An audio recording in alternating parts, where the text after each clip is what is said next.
అందరికీ వందనాలు. ఈరోజు మనము కీర్తన గ్రంథం మొదటి కీర్తన ధ్యానం చేసుకుందాం. ఈ మొదటి కీర్తన అనేది మనుషులు తీసుకునే నిర్ణయానికి పరీక్ష లాంటిదని చెప్పొచ్చు. ఈ కీర్తనలో ఇద్దరి జీవితాలను, వారి మార్గములను గురించి తెలియజేయడం జరిగింది. వారెవరంటే దుష్టుని జీవితము వారి మార్గము, నీతిమంతుని జీవితము వారి మార్గము. ఇందులో మొత్తం 6 వచనాలు ఉన్నాయి. ఈ 6 వచనాలను 3 భాగాలుగా మనము పరిశీలన చేద్దాం.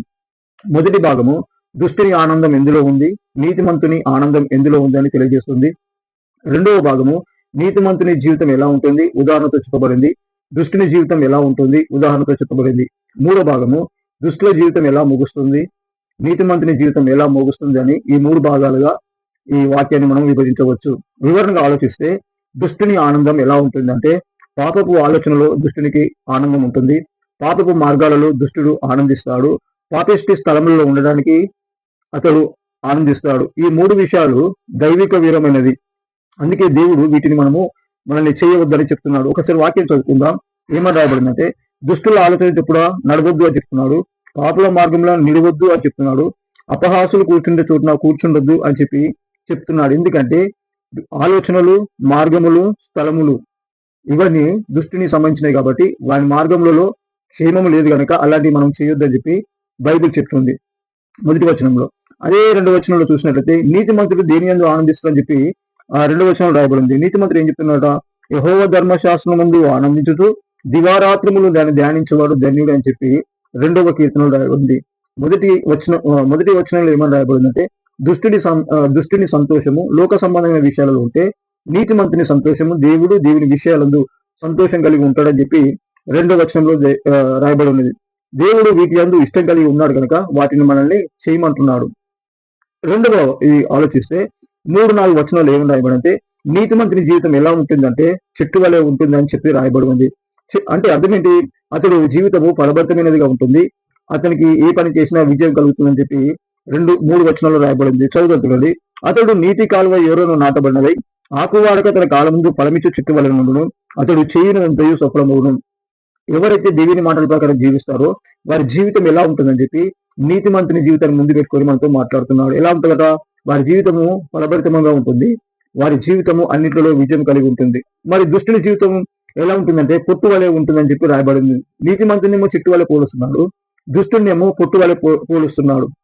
వారి జీవితం ఎలా ఉంటుందంటే చూడండి, దుష్టుడు అలాగూ ఉండక గాలికి చెదరగొట్టు పొట్టు వలె ఉంటాడు. దేవుళ్ళరా, చెట్టు వలె పొట్టు వలె ఉంటాడంటే అర్థం ఏంటంటే చెదరగొట్టబడతాడు, ఒక దగ్గర స్థిరంగా ఉండడు, గమ్యము ఉండదు. దుష్టులకు పాపిష్టి పనులు చేసే వారికి జీవితం కొనసాగుతుంది కానీ వారి అంతము అగోచరంగా ఉంటుందని చెప్పి రాయబడి ఉంది. ఈ 5-6 వచనాలు చూసినట్లయితే దుష్టుల జీవితం యొక్క ముగింపు ఎలా ఉంటుందో, నీతిమంతుల జీవిత ముగింపు ఎలా ఉంటుందో ఈ 5-6 వచనాలలో రాయబడి ఉంది. కాబట్టి 5వ వచనం చదువుతున్నాం. కాబట్టి న్యాయ విమర్శనలు దుష్టులు, నీతిమంతుల సభలో పాపులను నిలువరు. 6వ వచనం, నీతిమంతుల మార్గం యెహోవాకు తెలియను, దుష్టుల మార్గము నాశనానికి నడిపించును. చూడండి, వీరి యొక్క జీవిత ముగింపు ఎలా ఉంటుందంటే, దుష్టుని యొక్క జీవిత ముగింపు ఎలా ఉంటుందంటే, వీడు దైవరాజ్యాన్ని పోగొట్టుకుంటాడు, నాశనం వైపు అనగా పాతాళం వైపు ఇతడు పరిగెడుతూ ఉంటాడని చెప్పి దుష్టుని గురించి రాయబడింది. మరి నీతిమంతుని యొక్క జీవిత ముగింపు ఎలా ఉంటుందంటే, నీతిమంతుల సభలో దుష్టులు ఉండరు అనగా నీతిమంతుల సభ అనగా ఎక్కడుందంటే పరలోక రాజ్యము నీతిమంతుల సభ అని చెప్పి రాయబడి ఉంది. వారి మార్గములన్నిటిపైన దేవుడు ఎల్లప్పుడూ దృష్టి పెడతారని చెప్పి రాయబడి ఉంది. దేవుళ్ళరా, ఎందుకు ఈ దుష్టుని నీతిమంతుని ముందు పెట్టుకొని వాక్యం మీద మాట్లాడుతున్నా అంటే, మనం ఏ విధంగా ఉండాలి అనే నిర్ణయాన్ని దేవుడు మనకు అప్పగించాడు. బైబిల్లో అన్ని విషయాలు దేవుడు రాసి ఇచ్చాడు, కానీ నిర్ణయం తీసుకునే అవకాశం మాత్రం దేవుడు మనకి ఇచ్చాడు. దేవుళ్ళరా, దుష్టుడు తన దుష్టక్రియలను విడిచిపెట్టి దేవుని మాట ప్రకారం బ్రతికితే అతడు నీతిమంతుడిగా మార్చబడతాడు.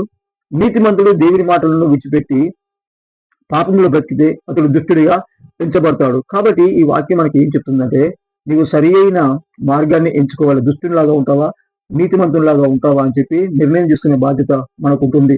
ఎవరైతే దివారాత్రులు దీని వాక్యాన్ని ధ్యానిస్తారో ఇక్కడ విషయం జ్ఞాపకం చేసుకోవాలి. బైబిల్ చదవడం వేరు, బైబిల్ను ధ్యానించడం వేరు. దివారాత్రములు దేవుని యొక్క మాటల మీద దృష్టి పెట్టి ముందుకు నడవాలని దీని యొక్క వాక్యం మనల్ని ధైర్యపరుస్తుంది. కాబట్టి మొదటి కీర్తన మనకి ఏం చెప్తుందంటే, నువ్వు దుష్టుల మార్గాన్ని ఎంచుకుంటావా, నీతిమంతుల మార్గాన్ని ఎంచుకుని జీవిస్తావా అని చెప్పి దేవుడు 1వ కీర్తన ద్వారా మనతో మాట్లాడుతున్నాడు. ఇటు కృప దేవుడు మనకు అనుగ్రహించింది గాక.